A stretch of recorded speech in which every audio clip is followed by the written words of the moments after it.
Hi everybody, Jennifer Blevin-Smith with Integral Clinic Solutions, and you're watching my YouTube channel, Navigating the Business of Medicine.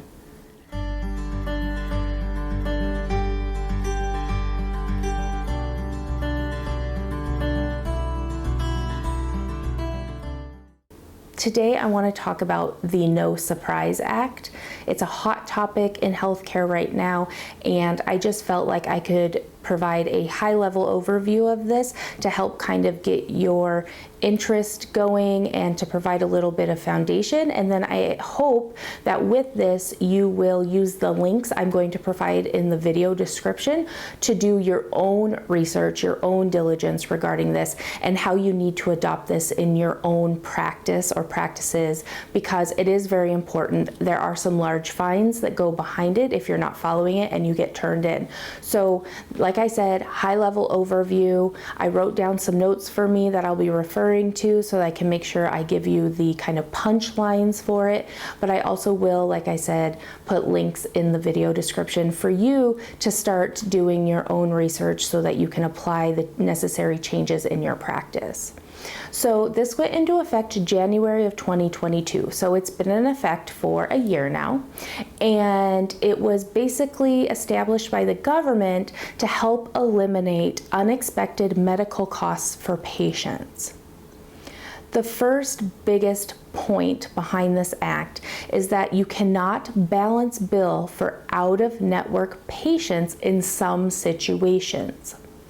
The some situations is where you need to research and see if any of the services or places that you practice needs to follow this, but a lot of it has to do with seeing emergency patients in an emergency room that's out of network, life lighting or air transportation in emergencies that are out of network with a patient's insurance, ambulatory surgical centers that the facility is in network, but the groups like anesthesiology groups, surgical groups that they hire to work within that surgical center are out of network. And it just means that when they bill the insurance, they have to accept the payment as in full. They cannot balance bill the patient for the difference between what they billed out to the insurance and what the insurance actually paid. So if it's an out-of-network bill, a lot of times people were billing their out-of-network insurance and they were getting paid by the payer whatever amount, but it was still short maybe hundreds, thousands of dollars depending on the service. And instead of having that contractual adjustment or agreement by being an in-network provider that you have to follow the contract, people were balance billing patients, and patients were getting these unexpected medical bills that were super high, and it's caused a lot of people to go into medical coverage debt, like medical bill debt, and a lot of people have had to declare bankruptcy because of medical debt. So they're trying to eliminate this in that fashion. And there are things that providers can do if you get reimbursed something from a payer that's out of network and you don't feel it's fair, then you can do a dispute, and we'll talk about that in a second, but that's kind of the high-level overview of that. The second thing is payers must cover emergency medical services without a prior authorization for in and out of network facilities. So there were getting to be some plans, medical insurance plans, that in order for a patient to be able to be seen in an emergency room, they first had to have a prior authorization and approval from the insurance company in order for them to cover it. And I mean, an emergency is an emergency. Usually it's not a planned thing. So it was getting really hard. People would have this emergency. They'd go to the emergency room. There'd be no prior authorization or approval on file from the insurance. And they would end up having to pay this astronomical bill because it wasn't covered. And so this eliminates that for both out of network and in network. So that's a good thing too, because, you know, like I said, usually emergencies are not a planned thing. So how do you get a prior authorization or approval from an insurance company for something that's not planned? So the third thing is good faith estimates, or GFEs. And this is most likely where it's going to play for you in a small private practice. So The good faith estimates are, just as it says, estimates of good faith of how much a self-pay patient or an uninsured patient's amount is going to cost them. And it doesn't mean that you have to give them like down to the dollar and cents the amount that it's going to cost them out of pocket, but you have to give a good faith effort of showing them ballpark how much they're going to be responsible for when it comes to services that you're rendering. And so that means that if someone comes into your practice, and it's not just for emergency rooms, ambulatory surgical centers, this is for across the board medical practices. If self-paid or uninsured, then you have to provide this to them. And there's certain time frames in which you have to provide this to them as well in these stipulations, so check that out. And you have to tell them how much you're going to be charging them.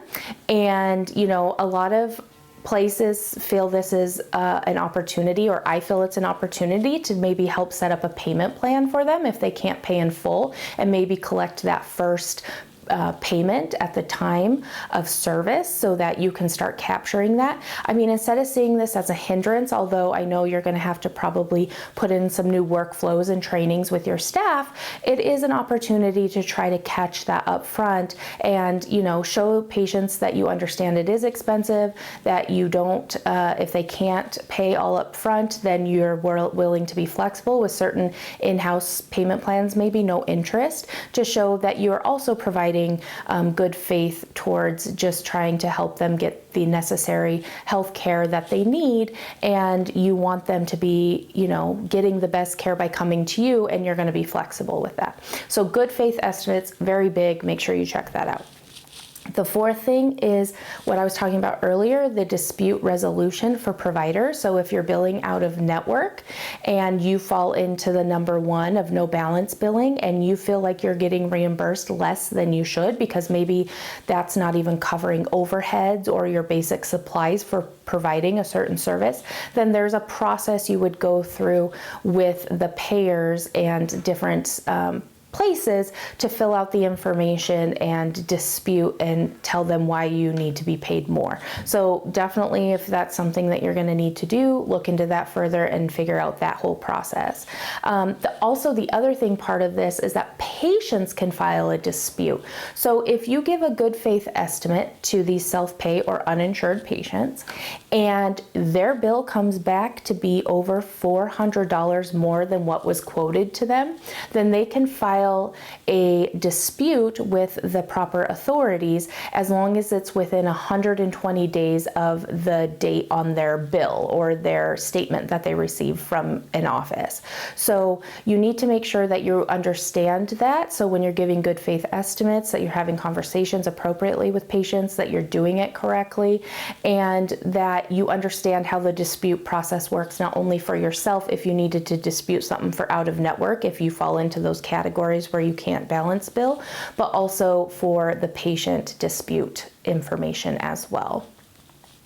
Right now, it doesn't look like there's a dispute resolution for patients who have insurance that end up getting a large bill that they weren't expecting, because none of this really includes billing in-network insured patients or out-of-network insured patients with the out-of-network dispute for patients, but it's coming. So definitely don't think that you're going to be out of the woods with that. So whatever you plan on adopting workflows, policies in your office, you might want to just already go ahead and apply that to the insured patients as well, so that you don't have to go back and try to redo all of that once they do implement that to this act. And then the last thing is that you have to give a notice of consent to balance bill. So for your practices, private practices, if you're billing out of network patients and you can balance bill because you don't fall within the criteria that we mentioned in number 1 or number 2. So again, make sure you check that out. Then you have to give the patients before services are rendered, which is key, and you need to look at the stipulations and requirements for this as well. You have to give them a notice of consent. So they have to be aware that they're going to be balance billed. In my opinion, you should be providing them also with a good faith estimate just to show your due diligence and that you're not trying to pull one over on them. And they have to sign and consent that they understand and that they agree to be balance billed. And so to cover you, you want to make sure that everything is documented appropriately and that you have signatures from patients, even staff members who spoke to the patients regarding this information. You need to make sure, and this is one of the requirements in the Act, that the good faith estimates and any communication you have with patients regarding this is actually stored in their medical records, because you will need that in the future in case a dispute did come up. And it just makes it look good for you that you're not trying to pull one over on patients, and that you're showing that you really do want to help them and that you understand things can be expensive, and medical costs sometimes, or a lot of times, are unexpected costs that haven't been budgeted for. And so by showing your flexibility and your acknowledgement, transparency on this, you're going to retain patients, and it should make you feel good that you're giving them good care and that you're also trying to work with them financially as well. If you have any questions or comments about this topic, it is hot right now. I will do my best to try to answer it, but if you have experience with this, you know more, please, I encourage you to leave that information in the comments. Again, this is probably a nice place to be consulting an attorney who specializes in healthcare law, because they're going to be able to guide you the best depending on your situation and the way you bill and the practices that you have in your current situation in your office. So I would definitely do that. Smash the thumbs up button if today's video was helpful. Subscribe to my channel if you haven't already. Take care of yourself. Thanks so much for watching. Bye-bye.